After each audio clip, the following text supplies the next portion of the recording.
શાંતિ 14/2/2026 આજના મીઠા બાબાના મધુર મહાવાક્ય. આજની મુરલી ખાસ શિવરાત્રી ઉપર શિવ જયંતિના નિમિત્ત છે. મીઠા બાળકો, તમે સર્વોત્તમ સૌભાગ્યશાળી બ્રાહ્મણ કુલભૂષણ છો. તમને સ્વયં ભગવાન બધાઈઓ આપે છે. પ્રશ્ન છે, બાપ બાળકોને સંગમ પર જ સૃષ્ટિના સમાચાર સંભળાવે છે, સતયુગમાં નહીં. કેમ? ઉત્તર છે, કારણ કે સતયુગ તો છે જ આદિનો સમય. એ સમયે આખી સૃષ્ટિના સમાચાર અર્થાત સૃષ્ટિના આદિ મધ્ય અંતનું જ્ઞાન કેવી રીતે સંભળાવે? જ્યાં સુધી આ ચક્ર રિપીટ જ નથી થતું ત્યાં સુધી સમાચાર સંભળાવી જ નથી શકતા. સંગમ પર જ તમે બાળકો બાપ દ્વારા પૂરા સમાચાર સાંભળો છો. તમને જ જ્ઞાનનું ત્રીજું નેત્ર મળે છે. ઓમ શાંતિ. આજે છે ત્રિમૂર્તિ શિવ જયંતિ, સો બ્રાહ્મણ જયંતિ, સો સંગમયુગ જયંતિનો શુભ દિવસ. ઘણા છે જેમને બાબા ઈશ્વરીય જન્મસિદ્ધ અધિકારની ગ્રીટિંગ્સ પણ નથી આપી શકતા. ઘણા છે જેમને ખબર જ નથી કે શિવ બાબા કોણ છે, એને શું મળશે, એનાથી શું મળે છે એ પણ ખબર નથી. તે ગ્રીટિંગ્સને શું સમજી શકે છે?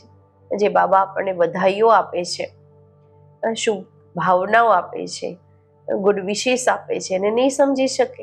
નવા બાળકો બિલકુલ સમજી ન શકે. આ છે જ્ઞાન ડાન્સ. કહે છે ને, શ્રી કૃષ્ણ ડાન્સ કરતા હતા. અહીંયા બાળકીઓ રાધા કૃષ્ણ બની ડાન્સ કરે છે. પરંતુ ડાન્સની વાત જ નથી. તે તો ત્યાં સતયુગમાં બાળપણમાં પ્રિન્સેસની સાથે ડાન્સ કરશે. રાજકુમાર અને રાજકુમારીઓની સાથે શ્રી કૃષ્ણ ડાન્સ કરશે. બાળકો જાણે છે આ બાપ દાદા છે. દાદાને ગ્રેન્ડ ફાધર કહેવામાં આવે છે. બ્રહ્મા બાબાને દાદા કહેવામાં આવે છે. આ દાદા તો થયા જિસ્માની ફાધર. અહીંયા તો વન્ડરફુલ વાત છે. તે દાદા છે રૂહાની અને આ છે જિસ્માની.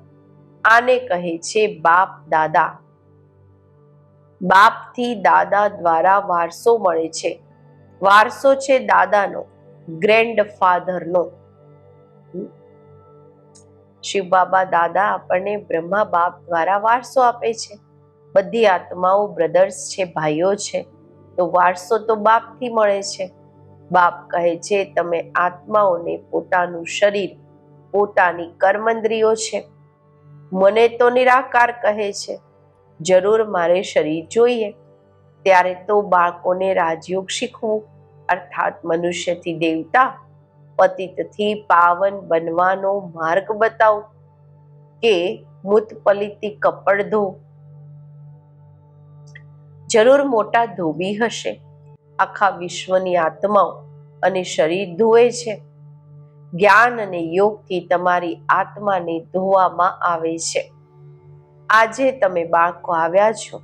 જાણો છો અમે શિવ બાબાને બધાઈઓ આપવા આવ્યા છીએ. બાબા ફરી કહે છે કે તમે જેમને ગ્રીટિંગ્સ આપો છો, બધાઈઓ આપો છો, તે બાપ પણ તમને બાળકોને બધાઈ આપે છે. કારણ કે તમે ખૂબ સર્વોત્તમ સૌભાગ્યશાળી બ્રાહ્મણ કુલભૂષણ છો. બાબા ખાસ કહે છે, દેવતાઓ એટલા ઉત્તમ નથી જેટલા તમે છો. બ્રાહ્મણ દેવતાઓથી પણ ઊંચા છે. ઊંચથી ઊંચ છે બાપ. પછી તે આવે છે બ્રહ્મા તનમાં. એમના તમે બાળકો ખૂબ ઊંચથી ઊંચ બ્રાહ્મણ બનો છો. બ્રાહ્મણોની છે ચોટી, એમની નીચે છે દેવતાઓ, સૌથી ઉપર છે બાબા. બાબાએ તમને બાળકોને બ્રાહ્મણ બ્રાહ્મણિયા બનાવ્યા છે. સ્વર્ગનો વારસો આપવા. આ લક્ષ્મી નારાયણને જુઓ, કેટલા મંદિર બનાવ્યા છે, માથા ટેકવે છે. ભારતવાસીઓને આ તો ખબર હોવી જોઈએ કે આ પણ મનુષ્ય છે. લક્ષ્મી નારાયણ બંને અલગ અલગ છે. અહીંયા તો એક મનુષ્યના બે નામ રાખે છે. એકનું નામ લક્ષ્મી નારાયણ અર્થાત પોતાને વિષ્ણુ ચતુર્ભુજ કહે છે. લક્ષ્મી નારાયણ અથવા રાધા કૃષ્ણ નામ રખાવે છે તો ચતુર્ભુજ થઈ ગયા ને. તે વિષ્ણુ તો છે સૂક્ષ્મ વતનનું લક્ષ્ય ને ઉદ્દેશ્ય. તમે આ વિષ્ણુપુરીના માલિક બનશો. આ લક્ષ્મી નારાયણ વિષ્ણુપુરીના માલિક છે. વિષ્ણુની છે 4 ભુજાઓ, 2 લક્ષ્મીની, 2 નારાયણની. તમે કહેશો અમે વિષ્ણુપુરીના માલિક બની રહ્યા છીએ. અચ્છા, બાપની મહિમાનું ગીત સંભળાવો. તો સૌથી પહેલું ગીત જે બન્યું હતું, કિતના મીઠા કિતના પ્યારા શિવ ભોલા ભગવાન. આખી દુનિયામાં શરૂથી લઈને અત્યાર સુધી કોઈની પણ એટલી મહિમા નથી સિવાય એકના. નંબરવાર તો છે જ. સૌથી વધારે સર્વોત્તમ મહિમા છે ઉચ્ચથી ઉચ્ચ પરમ પિતા પરમાત્માની, જેના તમે બધા બાળકો છો. કહો છો અમે ઈશ્વરીય સંતાન છીએ. ઈશ્વર તો સ્વર્ગ રચે છે, પછી તમે નર્કમાં કેમ પડ્યા છો? ઈશ્વરનું અહીંયા જન્મ છે. ક્રિશ્ચન કહેશે અમે ક્રાઇસ્ટના છીએ. આજ ભારતવાસીઓ ભૂલી ગયા છે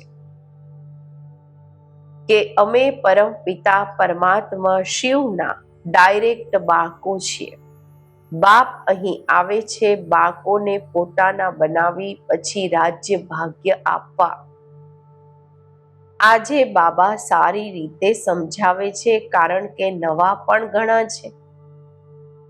એમના માટે સમજવું મુશ્કેલ છે. હા, છતાં પણ ભારતવાસી બને છે, સ્વર્ગવાસી બને છે. સ્વર્ગમાં સૂર્યવંશી રાજા રાણી પણ છે, દાસ દાસીઓ પણ છે, પ્રજા પણ હોય છે. એમાં કોઈ ગરીબ, કોઈ શાહુકાર હોય છે. એમની પણ દાસ દાસીઓ હોય છે. આખી રાજધાની અહીં સ્થાપન થઈ રહી છે. આ તો બીજા કોઈને ખબર નથી. બધાની આત્મા તમો પ્રધાન છે. જ્ઞાનનું ત્રીજું નેત્ર કોઈને છે નહીં. ગીત બાબાએ ફરીથી વગાડાવ્યું. અત્યારે બાપની મહિમા સાંભળી. તે છે બધાના બાપ. ભગવાનને બાપ કહે છે. બેહદનું સુખ આપવા વાળા પિતા. આ જ ભારત છે જેમાં બેહદનું સુખ હતું. લક્ષ્મી નારાયણનું રાજ્ય હતું. આ લક્ષ્મી નારાયણ નાનપણમાં રાધા કૃષ્ણ છે. પછી સ્વયંવર બાદ લક્ષ્મી નારાયણ નામ પડે છે. આ ભારતમાં 5000 વર્ષ પહેલા દેવતાઓનું રાજ્ય હતું. સિવાય લક્ષ્મી નારાયણના કોઈનું રાજ્ય નહીં હતું, કોઈ ખંડ નથી. તો હવે ભારતવાસીઓને જરૂર ખબર હોવી જોઈએ કે લક્ષ્મી નારાયણની આગળના જન્મમાં એમણે કયા કર્મ કર્યા. જેમ કહેશે બિરલાએ કયા કર્મ કર્યા જે આટલા ધનવાન બન્યા? જરૂર કહેશે આગલા જન્મમાં દાન પુણ્ય કર્યું હશે. કોઈની પાસે ખૂબ ધન છે, કોઈને ખાવાના માટે નથી મળતું, કારણ કે કર્મ એવા કર્યા છે. કર્મોને તો માને છે. કર્મ અકર્મ વિકર્મની ગતિ ગીતાના ભગવાને સંભળાવી હતી. જેની મહિમા સાંભળી. શિવ ભગવાન છે એક. મનુષ્યને ભગવાન નથી કહેવામાં આવતા. હવે બાપ ક્યાં આવ્યા છે? સમજાવે છે. સામે મહાભારત લડાઈ ઊભી છે તો મીઠાથી મીઠા બાબા સમજાવે છે. આને દુઃખમાં બધા યાદ કરે છે. દુઃખ મેં સિમરણ સબ કરે, સુખ મેં કરે ન કોઈ. જો સુખ મેં સુમિરણ કરે તો દુઃખ કાહે કો હોય. શિવ બાબાને દુઃખમાં બધા યાદ કરે છે, સુખમાં કોઈ યાદ નથી કરતા. સ્વર્ગમાં તો દુઃખ નહીં હતું. ત્યાં બાપનું મેળવેલો વારસો હતો. 5000 વર્ષ પહેલા જ્યારે શિવ બાબા આવ્યા તો ભારતને સ્વર્ગ બનાવ્યું. અત્યારે નર્ક છે. બાપ આવ્યા છે સ્વર્ગ બનાવવા. દુનિયાને તો ખબર જ નથી. કહે છે અમે બધા આંધળા છીએ. આંધળાઓની લાઠી, અંધો કે લાઠી પ્રભુ આવો, આવીને આંખો અમને આપો. તમે બાળકોને, બાબા કહે છે તમને બાળકોને જ્ઞાનનું ત્રીજું નેત્ર મળે છે. જ્યાં અમે આત્માઓ રહીએ છીએ તે છે શાંતિધામ. બાપ પણ ત્યાં રહે છે. તમે આત્માઓ અને હું રહું છું, રહીએ છીએ. એમની આત્મા પણ કહે છે, બ્રહ્મા બાબાની આત્મા, કે હું તમને બધાના આત્માઓનો બાપ ત્યાં રહું છું. બ્રહ્મા બાબાની આત્માને પણ શિવ બાબા કહે છે કે હું તમારી બધી આત્માઓનો બાપ ત્યાં રહું છું, પરમધામ. તમે પુનર્જન્મનો પાઠ ભજવો છો, હું નથી ભજવતો. તમે વિશ્વના માલિક બનો છો, હું નથી બનતો. તમને 84 જન્મ લેવા પડે છે. તમને સમજાવ્યું હતું કે હે બાળકો, તમે પોતાના જન્મોને નથી જાણતા. 84 લાખ જન્મ કહે છે. આ જૂઠી વાતો છે, ખોટી વાતો છે. મનુષ્ય આત્માના 84 લાખ જન્મ નથી. બાબા કહે છે હું જ્ઞાનનો સાગર, પતિત પાવન છું. હું આવું ત્યારે છું જ્યારે બધા પતિત છે. ત્યારે જ સૃષ્ટિના આદિ, મધ્ય, અંતનું રહસ્ય સમજાવી ત્રિકાળદર્શી બનાવું છું. ઘણા પૂછે છે પહેલા મનુષ્ય કેવી રીતે રચે? ભગવાને સૃષ્ટિ કેવી રીતે રચી? એક શાસ્ત્રમાં પણ બતાવે છે પ્રલય થઈ પછી સાગરમાં પીપળાના પાન ઉપર બાળક શ્રી કૃષ્ણ આવ્યા. બાપ કહે છે એવી કોઈ વાત નથી. આ બેહદનો ડ્રામા છે. દિવસ છે સતયુગ, ત્રેતા, રાત છે દ્વાપર અને કળિયુગ. બાળકો બાપને બધાઈઓ આપે છે. બાપ કહે છે તત્વમ. તમે પણ 100% દુર્ભાગ્યશાળીથી 100% સૌભાગ્યશાળી બનો છો. તમે ભારતવાસીઓ તે હતા, પરંતુ તમને ખબર નથી. બાપ આવીને બતાવે છે તમે પોતાના જન્મોને નથી જાણતા. હું આવીને બતાવું છું. તમે 84 જન્મ લીધા છે. બાપ તમને સંગમ પર આખી સૃષ્ટિના સમાચાર સંભળાવે છે. સતયુગમાં થોડી સંભળાવશે. જે સમયે સૃષ્ટિની આદિ, મધ્ય, અંત થઈ જ નથી, તો એના સમાચાર કેવી રીતે સંભળાવે? હું આવું છું અંતમાં. કલ્પના સંગમ યુગે. શાસ્ત્રોમાં લખ્યું છે યુગે યુગે. શ્રી કૃષ્ણ ભગવાન વાચ. ગીતામાં લખી દીધું છે બધા ધર્મવાળા શ્રી કૃષ્ણને ભગવાન થોડી માનશે. ભગવાન તો નિરાકાર છે ને. તે છે બધી આત્માઓના બાપ. બાપથી વારસો શું મળે છે? તમે બધી આત્માઓ ભાઈ ભાઈ છો. પરમાત્માને સર્વવ્યાપી કહેવાથી તો ફાધરહુડ થઈ જાય છે.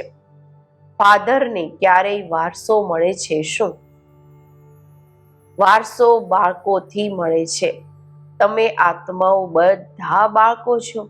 બાપનો વારસો જરૂર જોઈએ.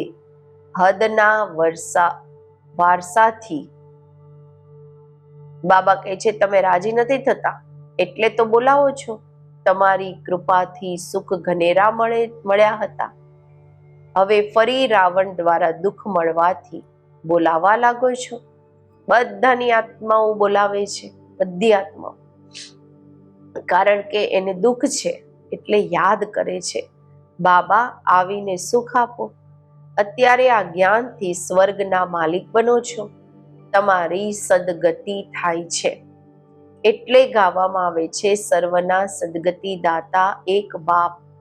અત્યારે બધા દુર્ગતિમાં છે, પછી સર્વની સદગતિ થાય છે.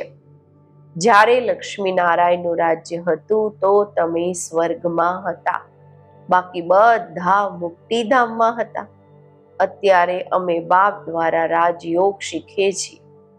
બાપ કહે છે, કલ્પના સંગમ યુગે મનુષ્યથી દેવ તમને કલ્પના સંગમ યુગે હું તમને ભણાવું છું, મનુષ્યથી દેવતા બનાવું છું. અત્યારે તમને બાળકોને બધું રહસ્ય સમજાવું છું. શિવરાત્રિ ક્યારે થઈ છે આ તો ખબર હોવી જોઈએ. શું થયું? શિવ બાબા ક્યારે આવ્યા? કંઈ નથી જાણતા તો પથ્થર બુદ્ધિ થયા ને. અત્યારે તમે પારસ બુદ્ધિ બનો છો. ભારત પારસપુરી ગોલ્ડન એજ હતું. આ લક્ષ્મી નારાયણને પણ ભગવાન ભગવતી કહે છે. એમને વારસો ભગવાને આપ્યો, પછી આપી રહ્યા છે, ફરીથી આપી રહ્યા છે. તમને ફરીથી ભગવાન ભગવતી બનાવી રહ્યા છે. અત્યારે આ તમારો અનેક જન્મોનો અંતનો જન્મ છે. બાપ કહે છે, વિનાશ સામે ઊભો છે. આને કહેવામાં આવે છે રુદ્ર જ્ઞાન યજ્ઞ. તે બધા મટીરિયલ યજ્ઞ હોય છે. આ છે જ્ઞાનની વાત. આમાં બાપ આવીને મનુષ્યને દેવતા બનાવે છે. તમે વધાઈઓ આપો છો શિવ બાબાના આવવાની. બાબા ફરી કહે છે કે હું એકલો થોડી આવું છું, મારે પણ શરીર જોઈએ. બ્રહ્માતનમાં આવવું પડે, પહેલા સૂક્ષ્મ તન રચવું પડે. એટલે આમાં પ્રવેશ કર્યો છે. આ તો પતિત હતા, 84 જન્મ લઈ પતિત બન્યા છે. બધા બોલાવતા હતા. અત્યારે બાપ કહે છે, હું ફરીથી તમને બાળકોને વારસો આપવા આવ્યો છું. બાપ જ ભારતને સ્વર્ગનો વારસો આપે છે. સ્વર્ગના રચયિતા બાપ છે, જરૂર સ્વર્ગની સોગાત જ આપશે. અત્યારે તમે સ્વર્ગના માલિક બની રહ્યા છો. આ પાઠશાળા છે.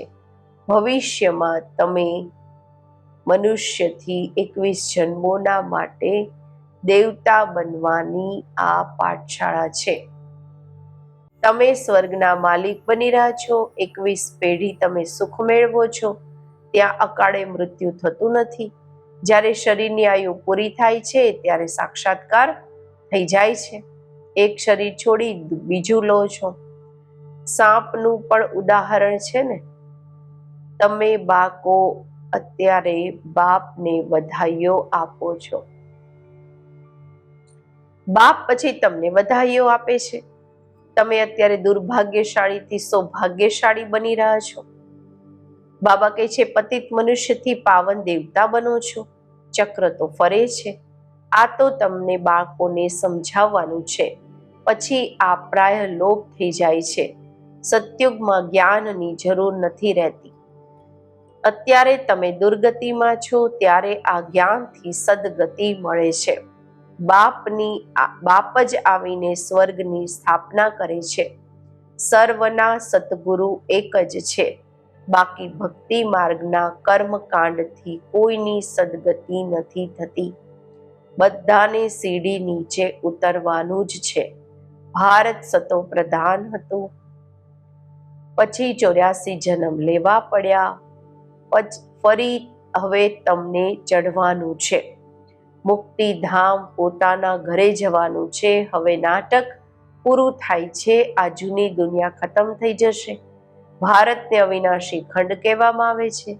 બાપનું જન્મ સ્થાન ક્યારેય ખાલી નથી થતું. તમે શાંતિધામમાં જઈ પછી આવશો, આવીને રાજ્ય કરશો. પાવન અને પતિત ભારતમાં જ હોય છે. 84 જન્મ લેતા લેતા પતિત બન્યા છો. યોગીથી ભોગી બન્યા છો. આ છે રવ નર્ક. મહાન દુઃખનો આ સમય છે.